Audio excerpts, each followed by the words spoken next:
Latest ఒక issue గురించి మాట్లాడదాము.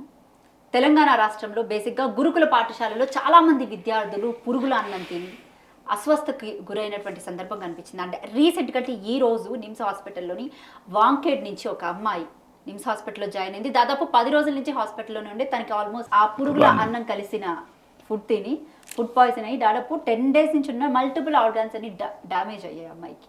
అమ్మాయి పరిస్థితి లిటరలీ బ్రెయిన్ డెడ్ అయ్యింది. సో కష్టం అని అంటున్నారు. అండ్ ఈ విషయాన్ని బయటకు కూడా రానివ్వట్లేదు. ఏం చెప్తారు? ఒకటి రాదా,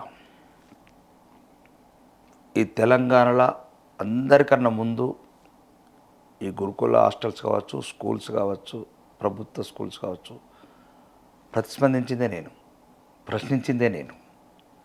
క్లియర్గా అన్నాను ఒక సభలో, గ్లోబల్ సుమితరి సభలో వైస్రాయ్ హోటల్ అన్నాను, అసెంబ్లీలో పెట్టే అన్నం వాళ్ళకన్నా పెట్టండి, వాళ్ళకి పెట్టే అన్నం మాకన్నా పెట్టండి, ఈ సమస్య సాల్వ్ అవుతుందని చెప్పి ఇప్పటికి కూడా ఆ మాట మీద కట్టుబడి ఉన్నాను.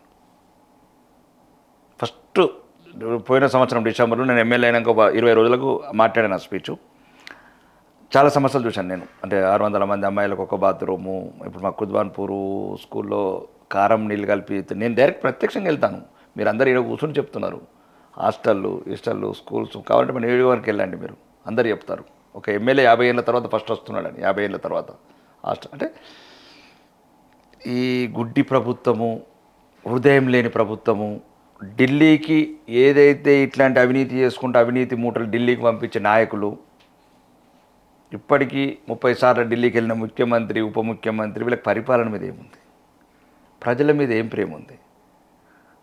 అప్పుడున్న ప్రభుత్వం వ్యతిరేకత మీద వీళ్ళు ఎన్నుకొని ప్రజలు ఇంకా బాధపడుతున్నారు. పెనం మీదకి వెళ్ళి పొయ్యిలో పడ్డట్లేదు ఇప్పుడు పరిస్థితి తెలంగాణ ప్రజలది. కాబట్టి ఈ దారుణాలు మేము కూడా ఇబ్బందికరంగా ఉంది. ప్రతి సమస్య ప్రశ్నిస్తున్నాం. ఇప్పుడు జరిగే అసెంబ్లీ సమావేశాల్లో కూడా ఈ సమస్యలను ప్రశ్నిస్తాం. వాళ్ళు చిన్న పిల్లలు, జాతిరత్నాలు, భవిష్యత్తు భారతదేశం వాళ్ళది.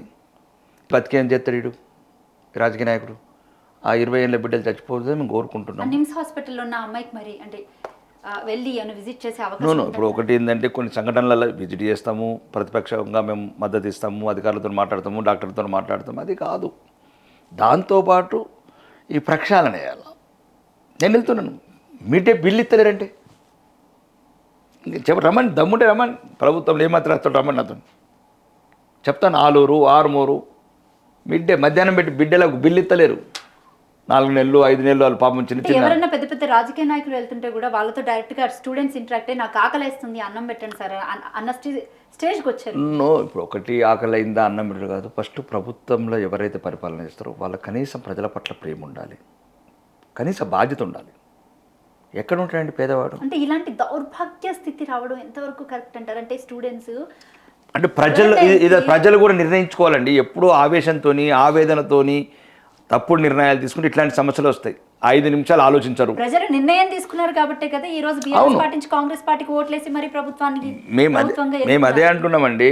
ఇప్పుడు ఇదొకటి అవినీతి పూరితమైన ప్రభుత్వము, అభివృద్ధి నిరోధక ప్రభుత్వము, పేద ప్రజల పట్ల ఒక మోసపూరిత ప్రకటనలు చేసి వదిలేసే ప్రభుత్వము.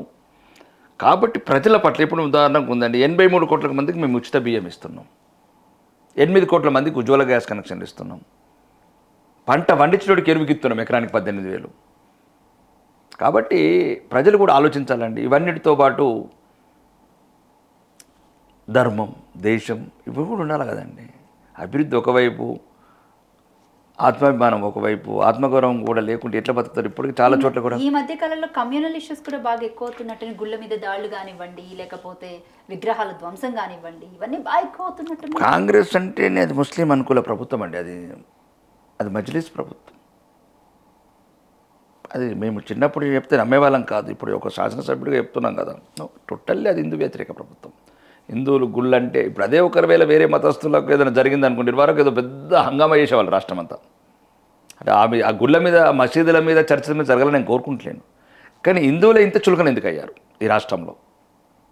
సుమారు 15-20 గుళ్ళు ఇప్పుడు ఈ రీసెంట్ 3 నెలలనే. మొత్తానికి తెలంగాణ వ్యాప్తంగా 100 గుళ్ళు. తెలంగాణ ప్రజలు కూడా నిర్ణయించుకోవాలండి. ముఖ్యంగా హిందువులు కలిసి ఉంటేనే నిలుస్తాం, కలిసి ఉంటేనే గెలుస్తాం. విడిపోతే పడిపోతాం. ఏక్ रहेगा तो भी सेफ रहेगा, जैसा जो ऊपर बोल रहे हैं हम लोगों को वो बात चाहिए. చూస్తున్నాం అడుగడుగున అవమానం, అడుగడుగున ముస్లింలకు క్రిస్టియన్లకు సపోర్ట్ ఈ ప్రభుత్వాలు. హిందువులు అంటేనే ద్వేషం. ఎట్లయితే నెహ్రూ కాడికి వెళ్ళి మొదలైంది, ఇందిరాగాంధీ అంతే, సోనియా గాంధీ అంతే, రాహుల్ గాంధీ అంతే, మొత్తం గాంధీలు ఈ జాతి, హిందూ జాతి అంటే అసహించుకునే కుటుంబం అది. కాబట్టి మేము తప్పు పట్టలేము. మా ప్రజల్ని చైతన్యపరుస్తాం, హిందూ ప్రజల్ని మేల్కొల్పుతాం. ఈ గుళ్ళకు మా ప్రభుత్వం వచ్చిన తర్వాత కొన్ని చూడమని గుళ్ళు చూస్తాం. త్వరలో కోమటిరెడ్డి వెంకటరెడ్డి బీజేపీ పార్టీలోకి రాబోతున్నారని విన్నాను. అంత పెద్ద రాజకీయ నాయకుడు కాదు నేను. మరి నేను మామూలు శాసనసభ్యుని, వాళ్ళు సీనియర్ మంత్రులు, పెద్ద పెద్ద వాళ్ళు, రాజకీయ అనుభవం ఉన్నవాళ్ళు. రాజకీయ నిర్ణయాలు అనేది నాకు పెద్ద సంబంధం లేదు. కానీ నేనైతే ఎంతసేపు దేశం, ధర్మం, ఒకవేళ వస్తానంటే ఏంటి సార్ పరిస్థితి? అది మళ్ళీ నా స్థాయే కాదు అది. నాది నేను ఒక మామూలు ఎమ్మెల్యేని. అది పెద్దవాళ్ళు చూసుకుంటారు. ఆ ఊహాజనిత ప్రశ్నలకు జవాబులు కూడా ఇవ్వలేము.